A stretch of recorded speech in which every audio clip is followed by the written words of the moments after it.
जैसे हमने पहले भाग में बालकांड का 6वां एपिसोड अलभ्यस्त्रों का दान देखा, आज हम 7वां भाग देखेंगे जिसका शीर्षक है विश्वामित्र का आश्रम। रामकथा भाग 1 एपिसोड 7 विश्वामित्र का आश्रम। चलते चलते वे वन के अंधकार से निकलकर ऐसे स्थान पर पहुँचे जो भगवान भास्कर के दिव्य प्रकाश से आलोकित हो रहा था, और सामने नाना प्रकार के सुंदर वृक्ष, मनोरम उपत्यका एवं मनोमुग्धकारी दृश्य दिखाई दे रहे थे। रामचंद्र ने विश्वामित्र से पूछा, हे मुनिराज, सामने पर्वत की सुंदर उपत्यकाओं में हरे हरे वृक्षों की जो लुभावनी पंक्तियां दृष्टिगत हो रही हैं, उनके पीछे ऐसा प्रतीत होता है कि जैसे कोई आश्रम है। क्या वास्तव में ऐसा है या यह मेरी कल्पना मात्र है? वहाँ सुंदर सुंदर मधुर भाषी पक्षियों के झुंड भी दिखाई दे रहे हैं, जिससे प्रतीत होता है कि मेरी कल्पना निराधार नहीं है। विश्वामित्र जी ने कहा, हे वत्स, यह वास्तव में आश्रम ही है और इसका नाम सिद्धाश्रम है। यह सुनकर लक्ष्मण ने पूछा, गुरुदेव, इसका नाम सिद्धाश्रम क्यों पड़ा? विश्वामित्र जी ने कहा, इस संबंध में भी एक कथा प्रचलित है। प्राचीन काल में बलि नाम का एक राक्षस था। बलि बहुत पराक्रमी और बलशाली था और समस्त देवताओं को पराजित कर चुका था।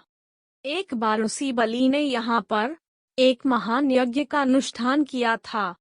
इस यज्ञानुष्ठान से उसकी शक्ति में और भी वृद्धि हो जाने वाली थी। इस बात का विचार करके देवराज इंद्र अत्यंत भयभीत हो गया। इंद्र समस्त देवताओं को साथ लेकर भगवान विष्णु के पास पहुंचा और उनकी स्तुति करने के पश्चात उनसे प्रार्थना की, हे त्रिलोकीनाथ, राजा बलि ने समस्त देवताओं को परास्त कर दिया है। अब बलि एक विराट यज्ञ कर रहा है।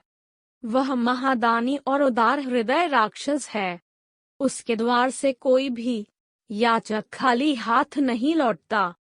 उसकी तपस्या, तेजस्विता और यज्ञादि शुभ कर्मों से देवलोक सहित संपूर्ण ब्रह्मांड कांप उठा है। यदि उसका यह यज्ञ पूर्ण हो जाएगा तो वह इंद्रासन को प्राप्त कर लेगा।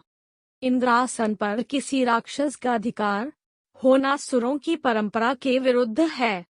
अतएव हे लक्ष्मीपति, आपसे प्रार्थना है कि आप कुछ ऐसा उपाय करें कि उसका यज्ञ पूर्ण न हो पाए। उनकी इस प्रार्थना पर भगवान विष्णु ने कहा, आप सभी देवता निर्भय और निश्चिंत होकर अपने अपने धाम में वापस चले जाएं।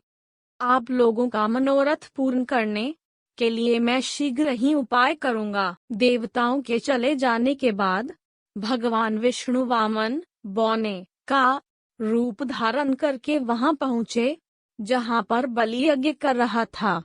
इस बौने किंतु परम तेजस्वी ब्राह्मण से राजा बलि अत्यधिक प्रभावित हुए और बोले, विप्रवर, आपका स्वागत है। आज्ञा कीजिए, मैं आपकी क्या सेवा कर सकता हूँ? बलि के इस तरह कहने पर वामन रूपधारी भगवान विष्णु ने कहा, राजन, मुझे बैठकर भगवान का भजन करने के लिए सिर्फ ढाई चरण भूमि की आवश्यकता है। इस पर राजा बलि ने प्रसन्नता पूर्वक वामन को 2.5 चरण भूमि नापने की अनुमति दे दी। अनुमति मिलते ही भगवान विष्णु ने विराट रूप धारण किया। एक चरण में संपूर्ण आकाश को और दूसरे चरण में पृथ्वी सहित पूरे पाताल को नाप लिया और पूछा, राजन, आपका समस्त राज्य तो मेरे 2 चरण में ही आ गए।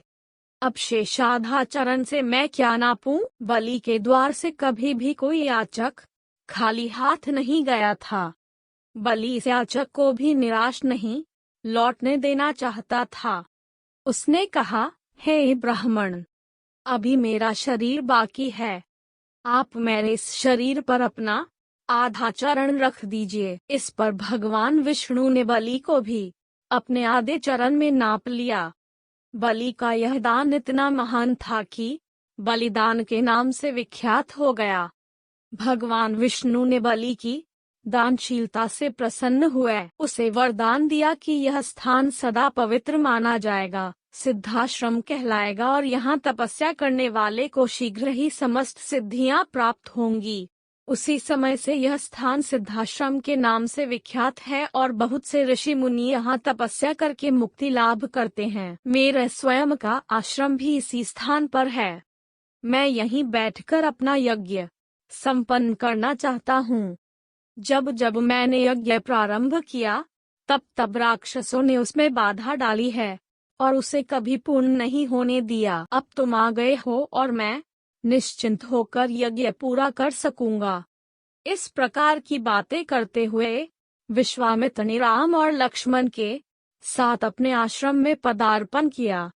वहां रहने वाले समस्त ऋषि मुनियों और उनके शिष्यों ने उनका स्वागत सत्कार किया। राम ने विनीत स्वर में गुरु विश्वामित्र से कहा, मुनिराज, आप आज ही यज्ञ का शुभारंभ कीजिए।